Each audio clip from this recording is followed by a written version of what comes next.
All right, welcome guys. Welcome to our podcast here at Edge Realty. We don't even have a name for it yet, but we're sitting down with Laiken May, one of our realtors from our Cabot office, and we want to just kind of go through a process of seeing what it is that you like to do whenever you're sitting down with your first-time home buyers, and just kind of going through their process and making them feel a little more comfortable.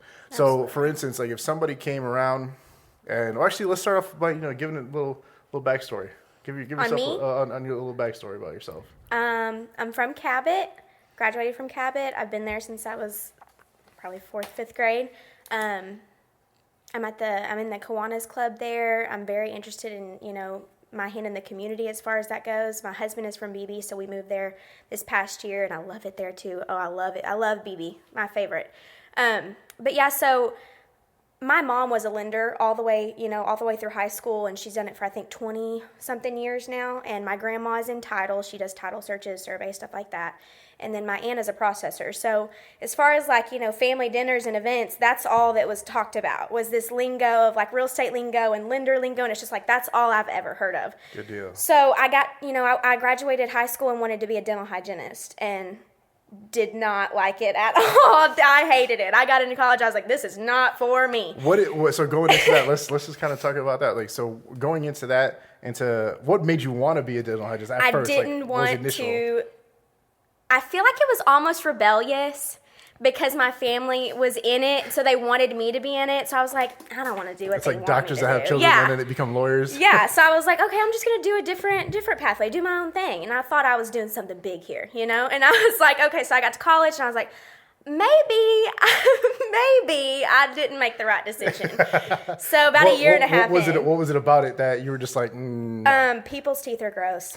Yeah, I think that's what did it. And you'd think that somewhere along the line, I'd think, yeah, that might be something that might come up. Yeah. No, never occurred to me until I got into, my biology and chemistry classes, and it was like, Was there a specific time where you sat down and you were like, you got into somebody's mouth? I never got into their mouth. Okay, I did see someone else do an examination one time, and that was it for me. And they're not, okay, these people are not gross. Like this one, she was fine. I couldn't do it. Right, I could not do it. I can't be in someone's mouth all day. Props to dentists and dental hygienists and assistants. Y'all are awesome. It's not for me. Love y'all. It's not easy. Yeah, I was gonna say it's not easy. It's not for everybody. Just like real estate isn't for everybody. You take your pick, but very no, true, I'm out on the dental stuff. I'm out. But yeah, so that's kind of how I switched over. So then going into real estate, what made you want to get into real estate? So originally I went to be a mortgage loan officer like my mom. And, studied my tail off, went to the test, was pretty upset when I didn't do as well as I thought I was going to. And, when I sat down with her, I was just like, I don't think I'm passionate. I think that's really where, I can study all day long, but if you don't love something, it's never going to click. True. So you can't make something be there that's not. So true. So, I felt really discouraged, and, I prayed about it, and I didn't really know what my next step was, but I knew I didn't want to stay where I was at. And so I thought, okay, well, real estate, which I'd always heard it's hard to get into. I heard, there's countless hours, but what people assume that we just have this awesome schedule and then we just make all this money and we're just so cool. And it's no farther from the truth. That is literally the least truthful thing I've ever heard about real estate, because that is not what it's like. So, I was obviously very scared, because you jump into something and these people have been doing it for 20 years. They have trusted clients, and how can I compete with that? How I compete with that is doing my job correctly. And there's times, where it's been more difficult than others, but what made me jump into it is I love real estate. I love talking to people. I'm a people person. I love making connections. I love showing, which I know everyone does, but everyone loves showing houses. But I even like the paperwork side of it, which is weird OCD people type stuff. That is weird, I'll be honest. But I love paperwork. So it's I just didn't think, I never thought back then that real estate would be the avenue that I would take. But now that I'm in it, I'm never leaving. Y'all can't get rid of me now. Well, shoot, and this last year has been a contestant for you. You know what I mean? Yes. As far as all of that, and it's shown. You know what I mean? Get from getting even a couple of Agents of the Month for the company as well too. Which congratulations on that. Congratulations on all the success, and kind of really making a name for yourself, not only in the company but in the community. It's exciting for sure. It's very rewarding, but I think the most is that I really didn't think I would do this well this early. And so I'm very blessed. I'm grateful, and I'm going to stay humble. I'm not going to lose that about me. I hope to keep that characteristic. And I also, when I got into real estate, I first kind of mentored by the Clemens team with Like, a great team. I learned a lot underneath them, by assisting them and doing their paperwork and going to showings with them. I learned a lot. So that kind of formed my business too, because when you learn from the best of the best, you're going to do the best of the best. So Absolutely. I appreciate the opportunity that they gave me, and, I wish them the best, and they're awesome. But that's kind of what got my foot in the door, and I really appreciate that. Good deal. Yeah, shout out to them. They actually, I've done a couple of deals with them actually. So they're really, I haven't been really able to organized. since I did it by myself, but I'm pretty excited for that time. I mean, we've shown each other's houses and stuff, but it's just cool to see your peers succeed. It's just cool. Definitely, of course, especially if somebody that means that much to you. Yes, You had that connection with, so that's great though. All right, so going into kind of what we really wanted to talk about, which is the process for first-time home buyers. Mm-hmm. That's probably some of the scariest things for first-time home buyers, is just even thinking about buying a home. Right. So what are some of the things that possibly come up for first-time home buyers that would stop them from, or maybe even scare them the most when it comes to buying a home? Pre-approval, 10 out of 10. And I say that, and this is really an educational type of video that I would love, this is what I'm trying to do with this, is that, I get a lot of people that message me, can we go see this house? Absolutely. I love to show houses. I'm all about it. We as agents are not being rude or putting you off by asking for pre-approval. We're doing this because if I show you that house and you absolutely fall in love and you don't have pre-approval and someone else buys it, that house is in your head now. You're upset. That was the one, and now you can't get it. The reason we ask for that is if you've got pre-approval in your back pocket, we can write an offer at any time, whenever you find one that's perfect. That's right. Especially in this market where everything's getting snagged up within hours. Guys, we got to have that, or it's just a waste of everyone's time, including your own. I want to make that known. It's not just my time. My time's valuable, but so is yours. Yeah. So not only is it for obviously being able to fulfill your dream and actually buy the home that you maybe fall in love with, Absolutely. but it's also give you the upper hand. Right. You know what I mean? So for instance, you came by and you had a buyer and they were pre-approved, and I came with a buyer, they were not pre-approved, and we made a deal at the exact same time. Who do you think is going to probably get the Absolutely. Great point. That's a great point. And that is the same gist. It's just that, sometimes I've had clients, get kind of upset when we ask for that. It is not a dodge at you at all. It's so that we can do our job properly. I can get you in a home and get you closed if we go ahead and start on that now instead of waiting. I don't want to make you wait for your dream home any more than you want to wait. So The faster we get that done, the faster we can get closed. So I just wanted to make that known in in this video today, that pre-approval is number one step. Most definitely, obviously. Yeah. Sorry, by the way, we got Tracer in the background too. What's going on, everybody? He's doing our audio, and also he's mic'd up as well. We just don't have as much room, to have everybody up here. But he's going to be our Jamie of kind of like on the Joe Rogan podcast. Okay. And we'll be going back and forth. I'll be doing the same thing too. But what's up, man? No, not much. Another day in paradise, friends. So, walk me through a process of when somebody comes to you and they're obviously very nervous and, first-time home buyer, they have no clue what they're doing, but they've heard that this is a good idea, this is a good investment to get into, and they don't even know if they're in the right position.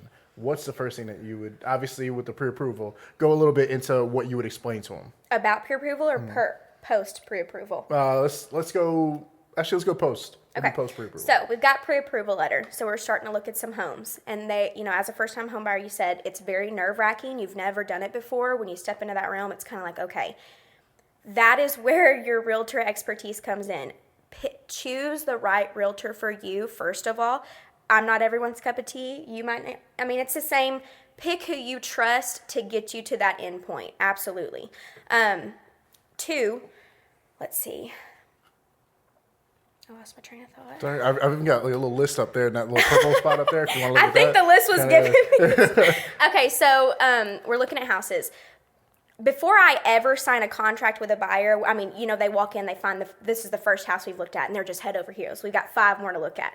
Take your time, look at everything about that house. Make a list of your pros and cons on each one before you ever decide on this is the one we got to make an offer. Because that hastiness I have seen has backfired several times. I had one buyer that did that 3 different times we made an offer. 3 different times we terminated because they got cold feet. On the same one? No, it's different properties, but it's the same person. Right. And the thing about that is before you sign a legally binding contract, you need to be 110% sure. And I say that to every buyer. And at the time, they said they were, but it's as a first-time home buyer, you're just filled with emotions and craziness, and it's just you think about the end. You don't think about getting there. You know what I'm saying? Right. It's like falling in love for the first time. It is, though. It is. Dangerous. You're falling in love with your home. It is falling in love. That's a great analogy. Absolutely. For sure.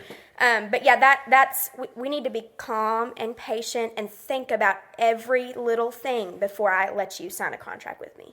2, when we do sign that contract, we're going to go each paragraph down. You're not going to not know what we asked for. We're going to go through each paragraph. You're going to know exactly, I'm going to explain it to you exactly what we're going to do. And before you sign anything, you need to review it, make sure we're all good. So, I think that home buyers are just so used to rushing into it. Don't rush. Please do not rush. Not only is that, like I said, with the one that, 3 different contracts, 3 different terminations, you got to think that those sellers are selling their home. So they just got a contract. They're excited. They're packing. Their kids are there. They're packing their kids' rooms. There's 2 sides to it, absolutely. Be considerate because it's not just your side. It's everyone involved. These agents, these families, these kids. It's not, be sure. Don't waste anyone's time. Be absolutely sure. And that's the best way I can put it. Absolutely, definitely. So going into searching for homes, what do you usually recommend for somebody whenever they're trying to look for a home about getting their do's and don'ts? Tell me a little bit about that. Okay. I've had this happen one time, and ever since then I've made it a point to say something as soon as we sign a contract. If you sign a contract and you're financing, do not go buy a new car or new furniture. I love y'all, but oh my God. I've had that happen to me as well, too. Oh, my God. I'm talking 3 hours before closing, bought a new vehicle. Mm-hmm. Y'all, you're going to make me drink. Y'all can't be doing this. In the middle of the day. And I know it, too. The lenders need to be saying that, too. But you don't think about stuff like that. And that was my fault for sure. I didn't think to say it. Right. And so they didn't know. They weren't fully informed, and that's completely, I'll take that loss any day. But now that I've been through that, it's like I know that my clients get tired of hearing it. Don't you dare. Right. Don't you dare go buy a new car or new furniture. Put it off. You can wait till the week after closing. We're all good. That's right. No lines of credit. Yes. Do not new do that. Ones at least. Yes, absolutely. I haven't had that happen yet, but I've just thought about, people get new furniture because they're moving in. They don't think about it. I need a new fridge. I got to go buy it. I got to go get it. And it's I've had a kind of similar instance where I had somebody, and the crazy thing was they had gone to a lender, got pre-approved, and then about a week later they found me. Within that week of them getting pre-approved and finding me, they bought a vehicle. So when I first met them, they had the car. So I didn't think to be like, oh, that's like, is that a new car? Obviously, you're not going to think to ask that. Oh, so we didn't know that throughout the time. We put an offer on a house. Came out to almost a week or 2 before we were supposed to close, and lender comes back to me and says, I feel for you. We can't approve it. He just bought a car. And I was like, and in my head I was like thinking to myself, wow, that's a really great car. Like, when I first met him, I was like, oh, it's a really nice car. No. And of course, so unfortunately we couldn't, we couldn't go through with it, and we couldn't get them approved, and couldn't close on a house, unfortunately, you know what I mean? And even like the sellers were a little upset. I mean, they understood. They were very graciously understanding, but is stuff a like that car happens. really worth not getting a house? Right. What I mean? Yeah, but like you said, most people don't even know that would stop them from being able to get. See, that's the thing, especially with this home loan. scenario, first-time home buyers, they genuinely do not know. And a lender, if you're so used to, just kind of deals all the time, you don't think sometimes you don't think to say it. And so it's just kind of a miscommunication, the unluckiness of it. Right. I hate that it came between, your clients, my clients, all of it. I hate that part. Right. Like you said, sellers too, everyone is affected by everything that happens during a transaction. Exactly. So think about, See, that's the thing as real estate agents. We have to take the role of the other people that are involved in the transaction as well, the lender, title company, all that stuff, and just reassure our buyers or sellers, the stuff that they're telling them as well, because they still look at us as their main go-to source for everything, even though we're just the actual real estate agent. That's so true, though. Yeah, you're getting lending questions and title questions all day long. Yeah, it's always good to be the educated agent / broker, for sure. For sure. And that's another thing is the longer I am in real estate, the more little things that I learn that you don't learn about that stuff in class. You learn about it in experience. It's situational. You got to make it through those tough deals to make it on the other side of those good deals. So that's kind of what I'm in the process of doing right now. It's a patience thing, just breathe. It'll all work out. Just keep telling yourself that. Usually it does. Right. Well, so going forward, so say your buyers, are looking for a house and they find something that they're interested in. They want to go look at it. What do you tell them whenever they find something like that? If they were to go look on Zillow, Realtor.com, whatever, and they find a home that they want to go see, what do you tell them? schedule it. I schedule it. Okay, so just go to that product. Because Meet you there at 6. I'll be there. So for instance, I'll tell mine, hey, if you find something online that interests you that you really want to go see, let me know as soon as possible. Even in this, like we said before, in this market that we're in right now, it's August of 2020, and homes there's not enough inventory right now, so homes are selling extremely fast. But what I try to tell them is let's go ahead and schedule as soon as possible. Keep in mind that if it's something that's brand new, that's really hot, there's going to be other people that are going to want to see it. Right. So don't expect us to be the only ones. Now, I will say, if someone sends, so most times it's a list of houses that we want to see. Mm-hmm. I don't normally do research on the house as far as research on comps, comparative, to other, I don't do that until they're like, all right, this is the one. If they text me one address and they're like, all right, we found it, it's new, we got to see it, I will go and do that research and do those comps on it.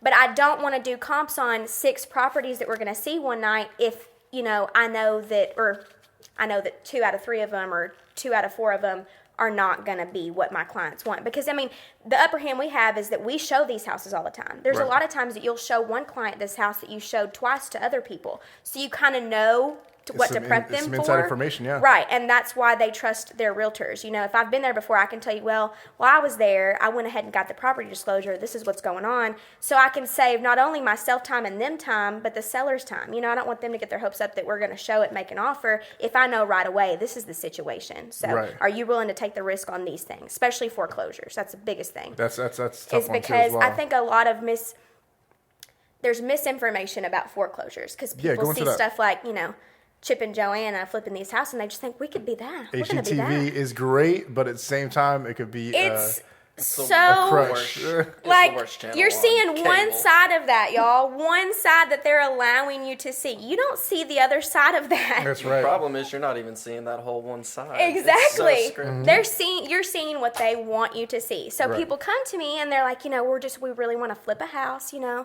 They're in no position financially to do that without moving into the house, and then flipping it as they go. Mm-hmm. And not a lot of people want to do that. On top of that, there's a whole bunch with these foreclosures, which are usually bank owned. There's a whole lot of things that you don't know about it, even after inspection. Yep. There's so many unknowns about it, and if you aren't in the position like Chip and Joanna are, they've been doing this for years and years on end. They've got capital. Exactly. They know what to do if something they get halfway through in a job, it's structural issues or whatever. Mm-hmm. When you're because I've had first time homebuyers want to do a foreclosure, and I just don't recommend it for your first time buying a house. It's a huge investment with not a lot of return unless you know what you're doing. Right. And not to be disheartening or discouraging, but you need to get a little bit more experience in flipping before you do it your first time. Most and definitely. If you do it and it worked out, great. I'm super proud of you. Love it to death. I've done several minor home improvements with my husband, and I don't want to get divorced. So we're going to leave it at that. So to kind of give a little backstory, what's, because we were talking briefly about comps, kind of explain it to people what the comps are. So I usually go back probably 1 year, depending on the property.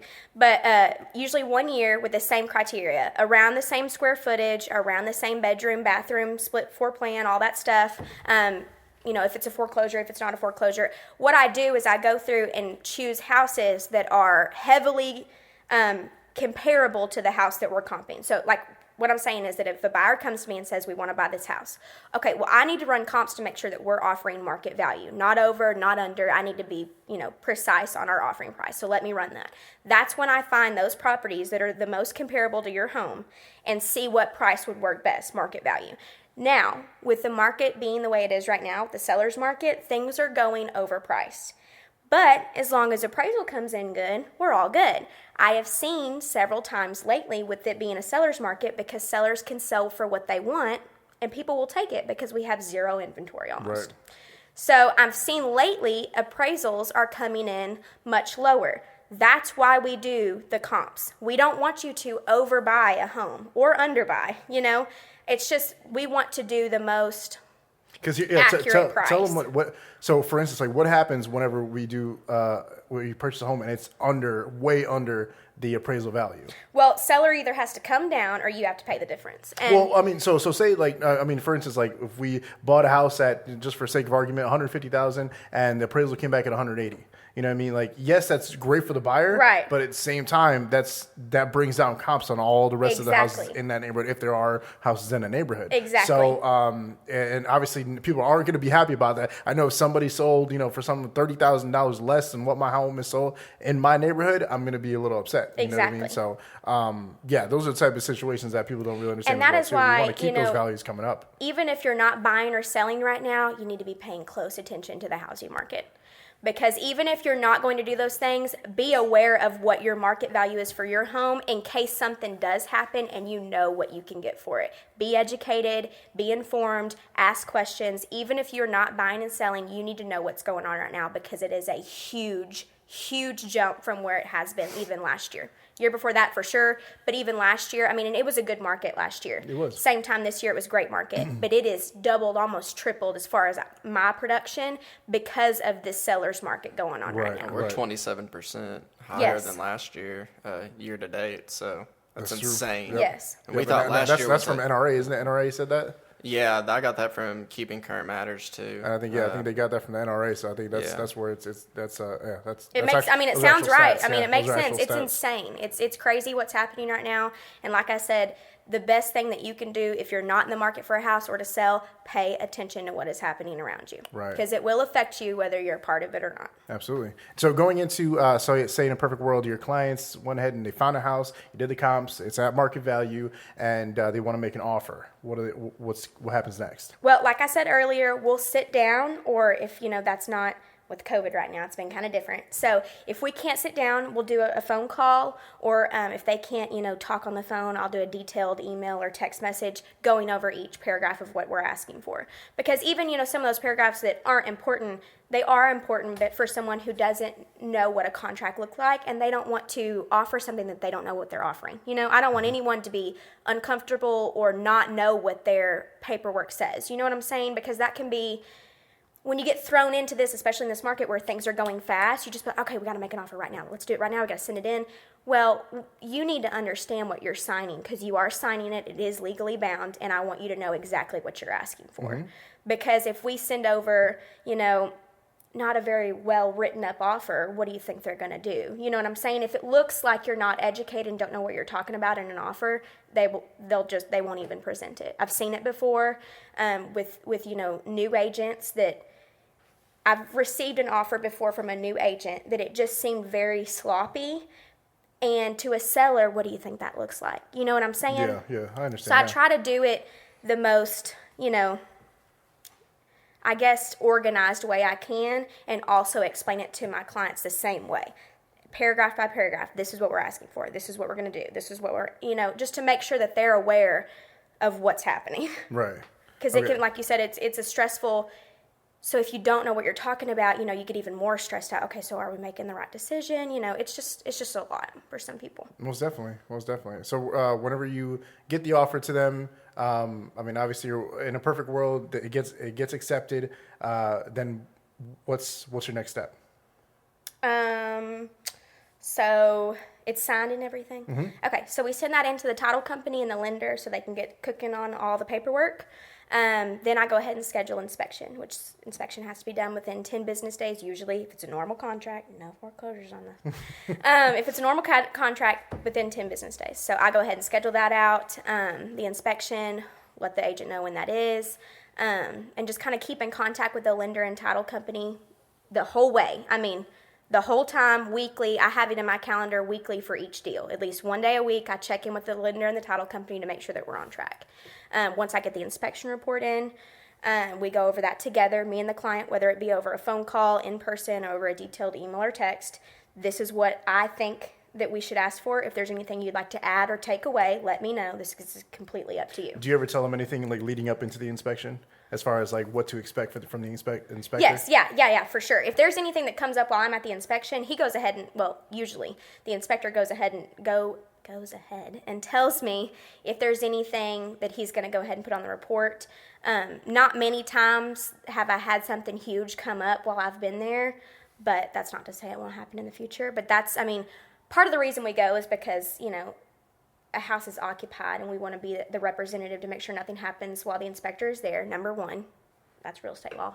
But number two is because I don't want to be misinformed. If an inspector's there and I don't know about an issue, like I tell the buyers before I go to an inspection, I'm going to the inspection today. If anything comes up, you'll be the first one to know. I want them to know the whole way. So in case something does happen and they get cold feet or it's more than they can handle, we can go ahead and terminate and get on the road again. I don't want to lose any time for that seller on the market or my buyer finding a house. Right. So that's kind of the second reason that we're there, just to supervise, I guess. Definitely. I'll bring my buyer to the home inspection. I have before. It's up to them. I always give them the option. Yeah. As long as, most inspectors don't care. No. So, I let them know if the buyers are coming or not, and I let the buyers choose if they want to. But a lot of inspections I do during the day, a lot of my buyers work during the day, so they can't make it. They're depending on me to make sure, be their position there. Right. And not only that, but now some of the inspectors are actually, holding people back from doing it just because of COVID. Right. Yeah. So a lot of them right now are, and I don't blame them at all. They're just trying to do their job and protect themselves. Most definitely. All right, so you got the inspection done, get the inspection report back, you guys go through it. Do you ever have folks that ever get really scared whenever the inspection report comes in and you actually show it to them? Mm-hmm. I think the scariest part is, especially with first-time home buyers, they see a big list and they just we want it all fixed. We need it all fixed. So as far as the inspectors I usually use, or that my buyers usually use, I have a list, but almost all of them, have marginal and defective summaries. So defective is not working, inoperable, and marginal is just something that could use some work. My advice to you is to ask for defective or almost inoperable things. If you ask for updates, I'm going to talk to you, I'm going to let you know if I was a seller's agent, or if I was a seller's agent and you come in with all these list of updates, I'm telling you right now, I would not take them. And I'm saying that because you're relying on my expertise. If I'm a seller's agent and you send me a list full of updates, 10 updates, I'm not doing that. Right. And and here's the thing is that I work for my client. So if they want to send in that list, we're going to send in that list. Okay. But when it comes back and they're not going to do this and this and this, I'll go over that with you and tell you why I think that they did that. So do you ever think that from the buyer side, maybe they may be sending you some shoot for the stars, and then kind of, because it is always negotiable. Right. So, you can always kind of go. I leave it up to my buyers. So this is the report. You tell me what you want to ask for. I'm going to let you know what I think we should ask for. Let me know if you want to add or take away from any of this list. Right. I work for you because I don't work for these sellers. Even if they're not going to accept it, my job is to you. True. So if you want all of these done, we're going to ask for it. I'm going to let you know up front, if this isn't what they're going to agree to, it's not what they're going to agree to. So be prepared for that. Definitely empower them. Yeah. Right. For sure. I'm on your side about it. And if it doesn't work out, I'm always the devil's advocate as far as that goes. If it doesn't work out, it's okay. We'll go to another one. Don't get discouraged. Mm-hmm. Don't get down on me. Keep your head up. We'll be all right. But, that is really the make it or break it for a lot of deals is inspection or appraisal. Exactly. And so when that inspection comes, everyone is just on their tippy toe. I mean, they're just scared of, the sellers are scared of what they're going to have to do. The buyers are scared of what the sellers are going to do. So we're all just kind of waiting around, and it's our job to keep these people calm and to keep them level-headed when that inspection report comes back.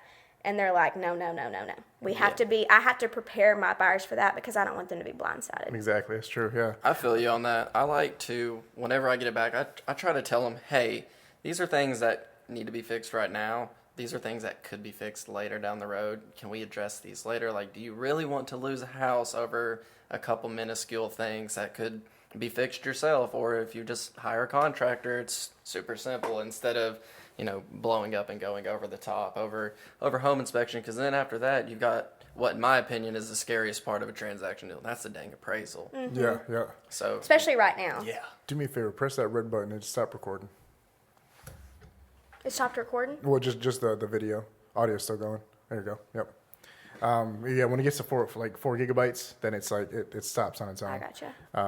Unfortunately, I can't change that on this camera. But. No, but that's a good point, though. I like the way you worded that.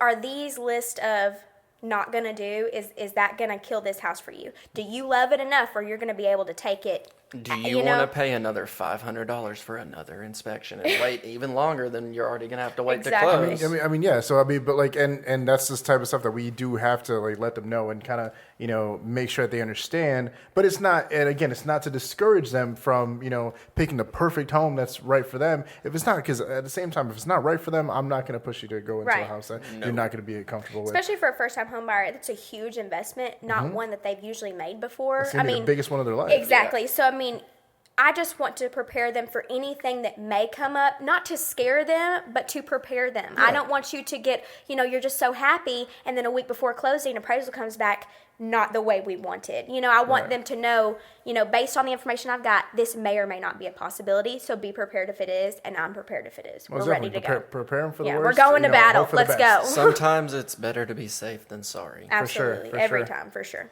All right, so inspection comes back. You guys have sent it in.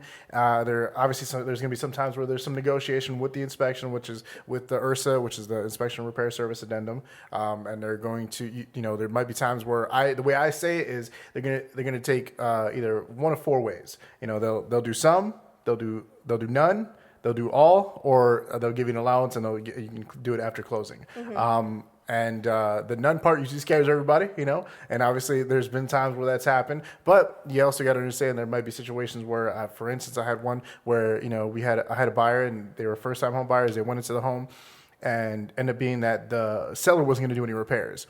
I understand, and the reason why there was actually a reason was the fact that they had already been under a deal before that, and they'd already done the entire process, and then the buyers backed out on them, right? And so they had already done like $2,000 worth of repairs.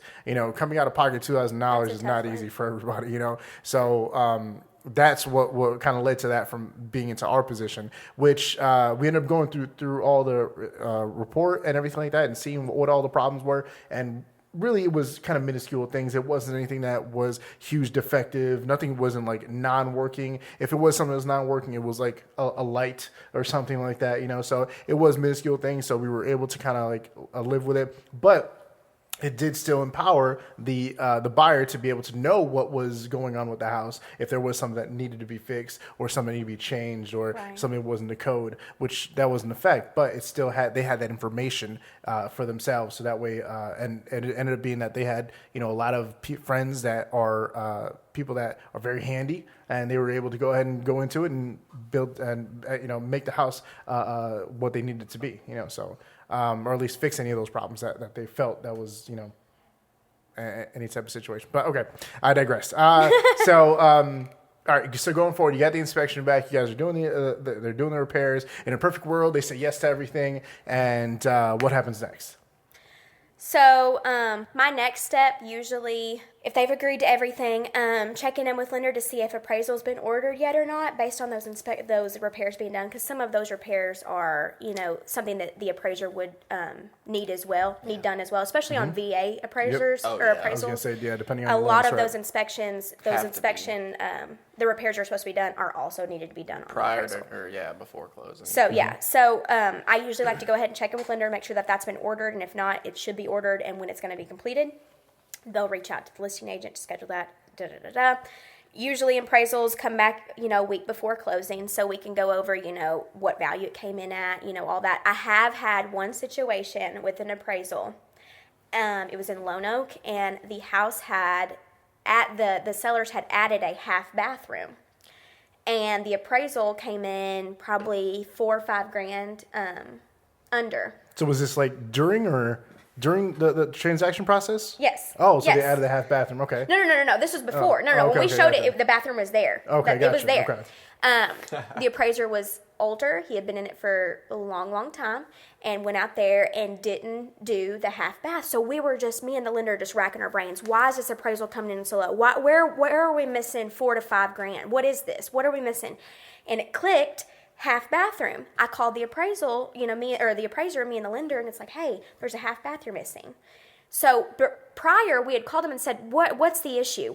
Can you go back out, there's got to be some, and he just would deny. I mean, I will not go back out there. You got to pay me for another appraisal, all this stuff. And we were just like, this is insane. So I called him, and I just was smiling ear to ear. I was like, so I see you're missing a half bath on this appraisal. I just remember feeling so upset because I'm calling this guy to fix it, and he's just giving me, he's not giving me anything, really. So when I called, I just was smiling ear to ear. I was ready. I was like, so, about this half bath.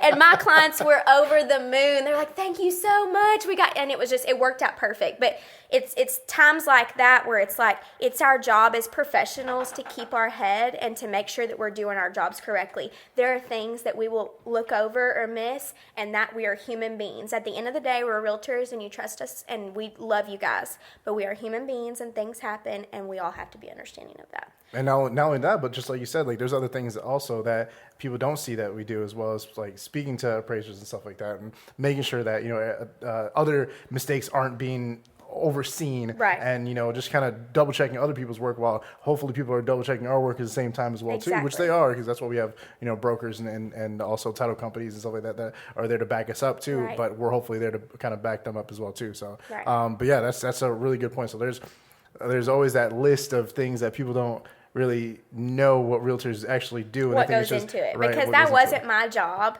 to look to see, like for me and Linda to go through with a fine-tooth comb and find that. That's not really in our job description, but we work very hard for you guys. We're going to make sure you close. We're going to make sure you get what you want. We are going to go to bat for you 100 times. It will always happen.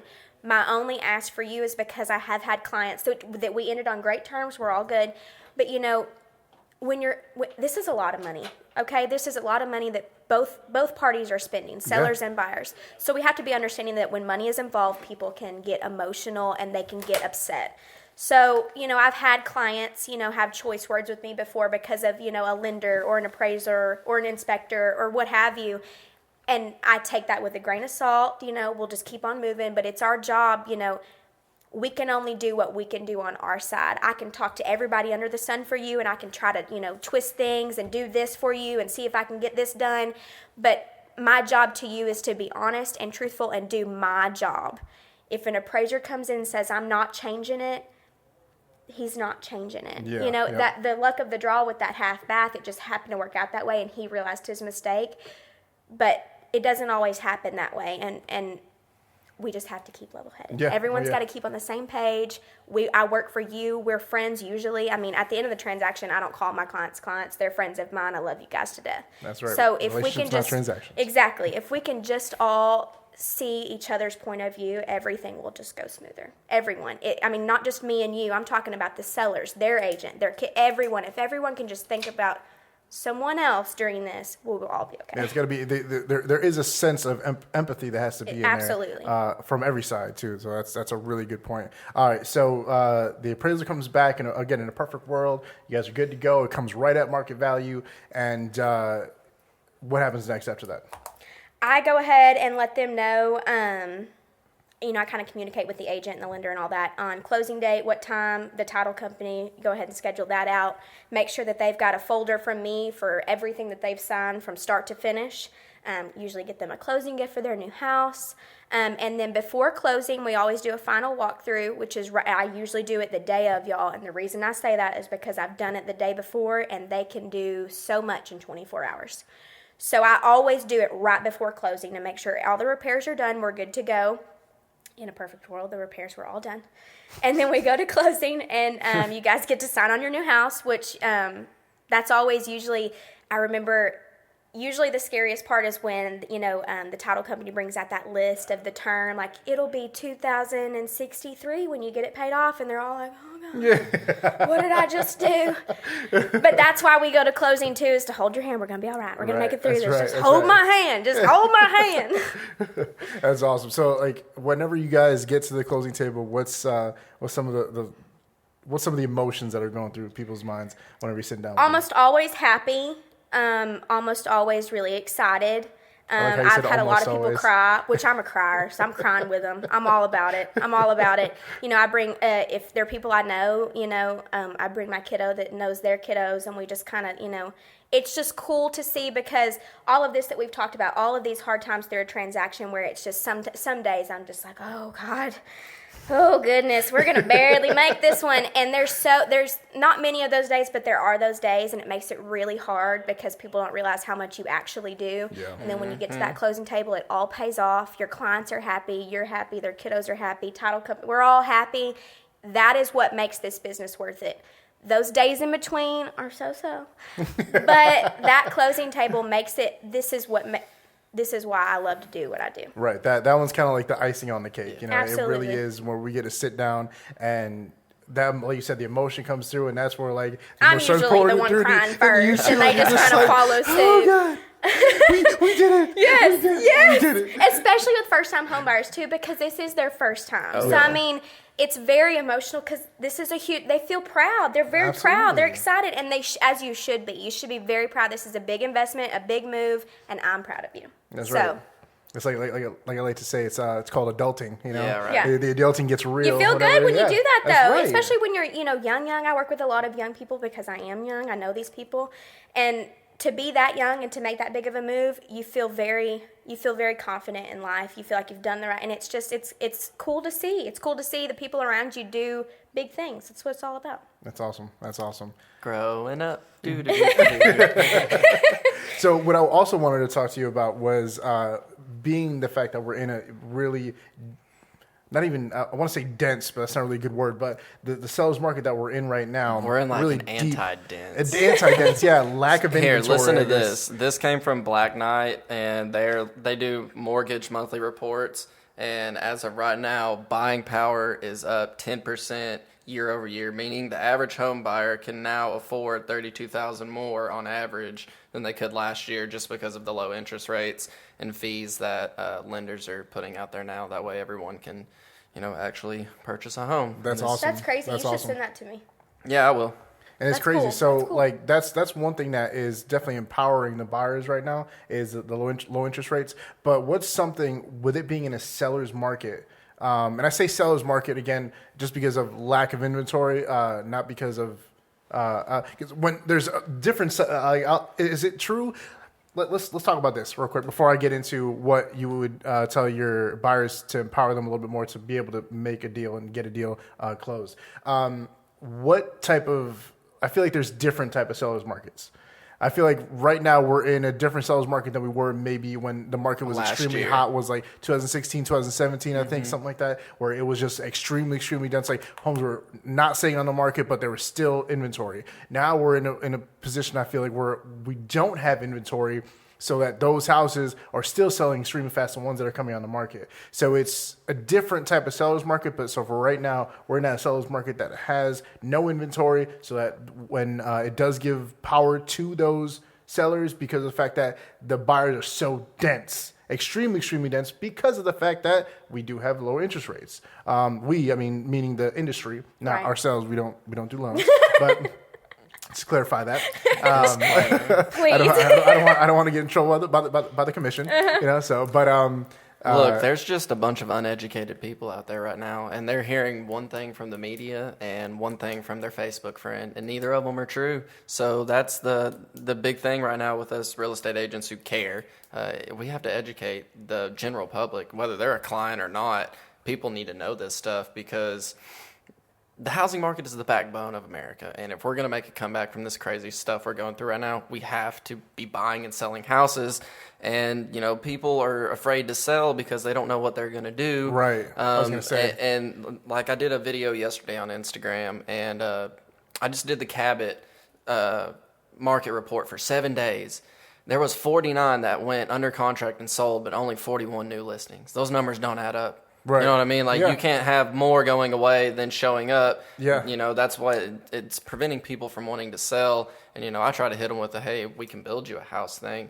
But then it's, oh, well, it's going to be December, January if we start today. And it's like, well, it's just the market we're in right now. I mean, sellers are getting $10,000 over asking price, but they don't have nothing to choose from, so there's not enough sellers. It's just a really weird spot because, like you said, a lot of different things all happening at one time. It's the seller's market. It's not, the rates. It's not the low inventory. It's all of it together plus COVID. Right. I mean, it's just like, when COVID hit for 2 weeks straight, I didn't have any calls. I didn't have any client calls whatsoever. Yeah. Everyone was scared shitless. They didn't know what to do. They didn't know what we were going to do. Yeah, everybody for me wanted to stop. I had buyers and they just wanted to stop. I mean, I had showings set up and they're like, we can't. We just don't know what we're going to do. We need to get our heads together before. And I totally understand. The third week, from that third week till right now, I have not stopped. Oh, yeah. And the interest rates are super low. There's not a lot of inventory. COVID's happening. Also, a big thing that I've got with my clients now is a lot of them, they want to sell, but like you said, there's nowhere to go. There's nowhere else where they can move. Yes, there's nothing for them to have. So sellers want to sell, but they don't have anywhere to move to. And that's a lot of, I had that situation happen last night. Showed a house. They were in love. Well, it'll be contingent on the sale of our house. And, what do we do then? And then the seller's agent too, this is a contingency. What do we, Nobody wants a contingency right now. Exactly. Right. Because of that issue. And it's nerve wracking, but for some reason we're still pumping. And so until I say, don't feel comfortable, I'm going to still do real estate. I mean, that's what we're going to do until someone tells me otherwise, because as of right now, based on lenders and my sellers' feedback, we're all cooking. I mean, we're going, we're moving. It's just, so if you, even because I've seen a lot of for sale by owners, and I wanted to address that today, especially with the home buyers thing. I have a lot of people that find, Zillow or Realtor.com for sale by owners. And I will show it to you 10 times out of 10. We're all good on that. My advice to for sale by owners is, because this is a seller's market, you're not representing your property accurately. You're putting a price up there that's either overpriced or underpriced. I've seen it all the time. It's never right on the money. If you had a realtor that could give you our expertise and those comps that we're basing it off of real numbers that we're working with, we could get it sold in less than 10 hours, I bet. I mean, I really have no doubt in it. If you just, and I know they're doing it, to, whether it be cut fees or to, they just don't want to take the risk of it sitting on the market. It's not going to. If you list that baby on the MLS, which is what we send to our clients daily, it will go fast. So, well, that's definitely true, and I completely agree with you. But there are times where people don't have enough equity on it, and they do need to get out, especially with people that are around here, that are military. Yes. You know what I mean? That they're on orders. They have to be out by a certain time, or they have to be somewhere by a certain time. Right. And so, maybe they've only lived there for 2 years because of the fact that they have so lack of equity. So everything that they would be pretty much upside down if they were to go ahead and have that. I just hate to see them either underprice it or way overprice it. Here lately, I've been seeing underpricing because of the seller's market. Yeah. You can sell it for more because they're going for that right now. Right. Yeah. You could get more money if you knew who to talk to, is what I'm saying. And the reason I say that is because I had a for sale by owner that I was the buyer's agent on. They were for sale by owner, and it appraised for way over. And you could have sold it for that if we would have talked before. Mm-hmm. So that I just wanted to make that clear today, that if you are thinking about selling, it is right now. You should do it right now. And a lot of people are there saying, we would just want to wait, we just don't know how I have no guarantees on what it's going to be like next year this same time. What I can guarantee right now is that if you did put your house on the market, it would be sold. No, that's if you have the ability to, and you have nothing holding you back. Exactly. If you're in the perfect world, perfect conditions, and you're not in a bind as far as job. Exactly. Like if you have the opportunity where you could sell right now, I think that you should. Any real estate, any investment in real estate right now, whether it's buy, sell, multifamily, land, a water park, whatever it may be, it is the time to buy right now because like you said, there's no guarantee, but we all know that real estate appreciates. So 5 years can be really good for people making smart investments now at low interest rates. And then refinancing in a few years. So. Definitely. So that I wanted to segue into, well, not really segue, but we're just going to go back. But talk about how would you kind of be able to empower your buyers a little bit to give them a better edge whenever making an offer. So, like for instance, like closing cost or a warranty, stuff like that. What type in this type of scenario right now that we're in? Is there something that you try and to kind of negotiate to give your buyers more of a chance to be able to close a deal? I've had recently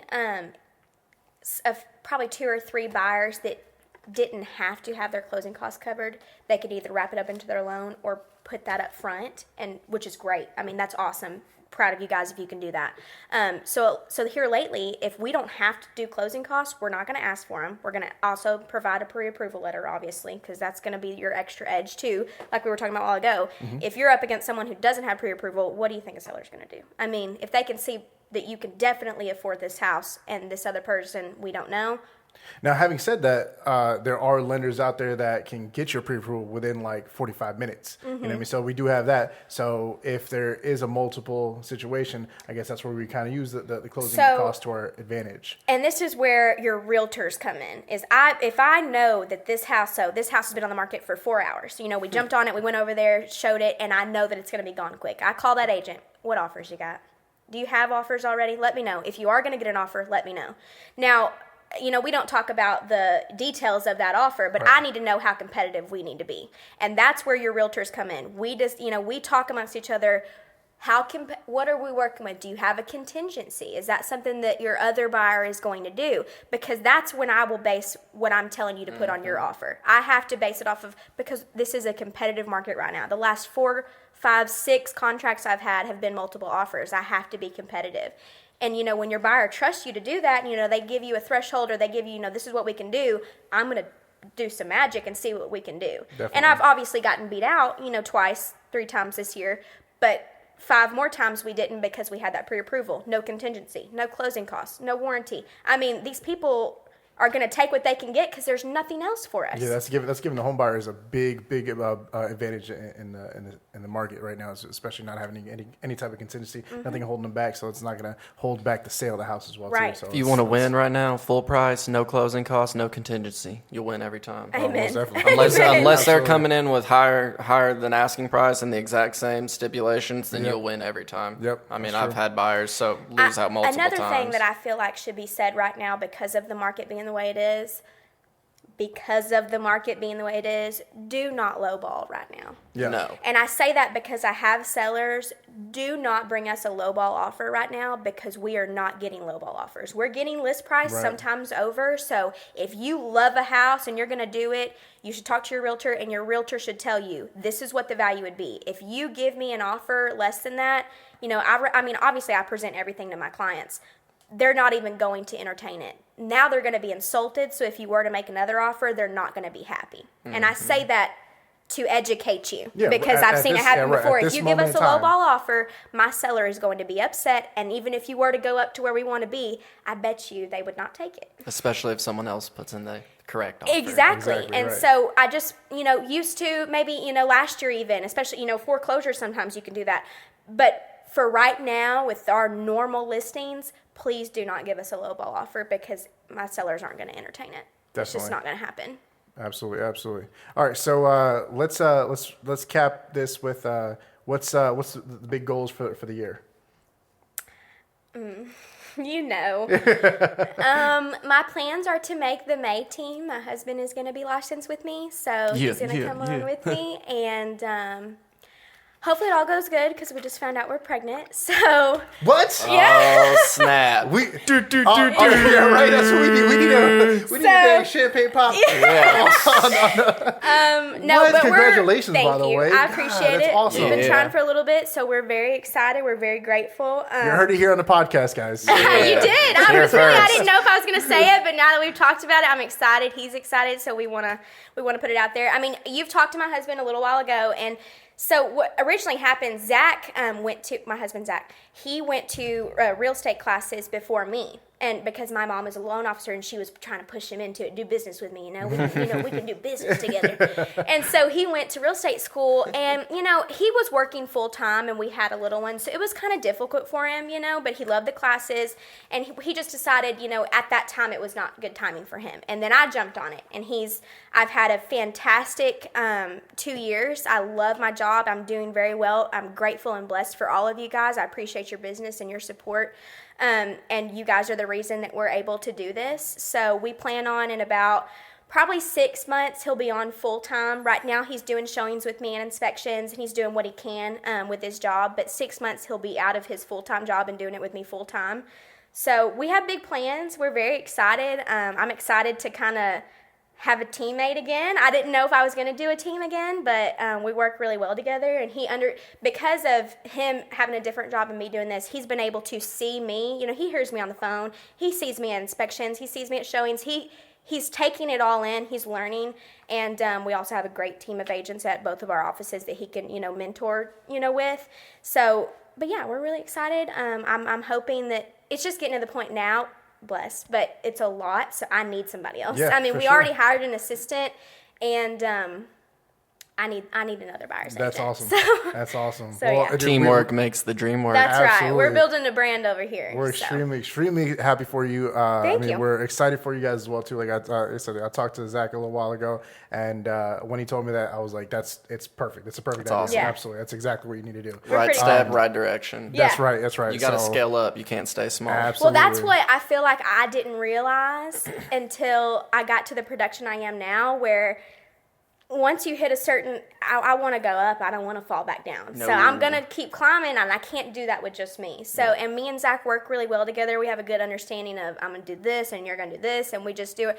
I'm very excited. I think we're going to do well, and I'm proud of them, and we're going to do it. So. You heard it first here, folks. That's right. You guys are going to do great. And obviously, congratulations Thank on you. the I audition as appreciate well it. too. I appreciate it. But yeah, dude, thank you so much for coming in. Yeah. This was awesome. This is even better than I thought I was going to go. Me too. Yeah. So Actually went, Me too. this went really so well. it went really, really good. But yeah, if there's any last words you want to send out to like followers, to people that are watching or listening. Just thank you guys for pulling through with me and having trusting me and putting your faith in me to be your agent. I've had the best time with you. I've made a lot of friendships and family with a lot of you, and I appreciate your business and your support.